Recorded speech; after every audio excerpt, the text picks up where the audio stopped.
Balai Konservasi Sumber Daya Alam BKSDA Aceh menyita sejumlah satwa dilindungi dari rumah dinas yang ditempati Gubernur Aceh Nova Iriansah di kawasan Blang Padang, Banda Aceh. Sejumlah satwa dilindungi yang disita itu diantaranya 1 ekor burung julang emas, 1 ekor burung elang hitam, 3 ekor burung elang bondol, dan 3 ekor burung elang brontok.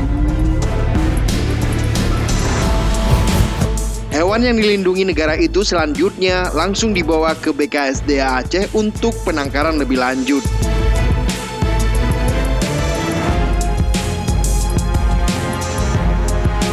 Dokter hewan BKSDA Aceh Taing Lubis mengapresiasi perawatan sejumlah burung yang selama ini dikurung di rumah dinas Gubernur Aceh Nova Iriansah. Burung-burung tersebut dipastikan dalam kondisi sehat karena pemeliharaannya yang cukup ekstra.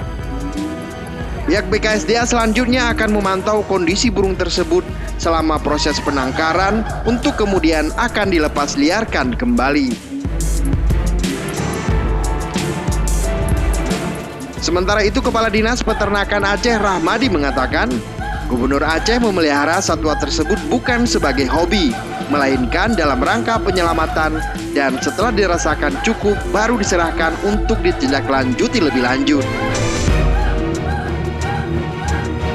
Seperti diketahui, pelaku yang memelihara satwa dilindungi dapat dijerat pasal 40 ayat 2 Junto pasal 21 ayat 2 huruf A Undang-Undang Nomor 5 Tahun 1990 tentang konservasi sumber daya alam hayati dan ekosistemnya, dengan ancaman paling lama 5 tahun penjara dan denda paling banyak 100 juta rupiah.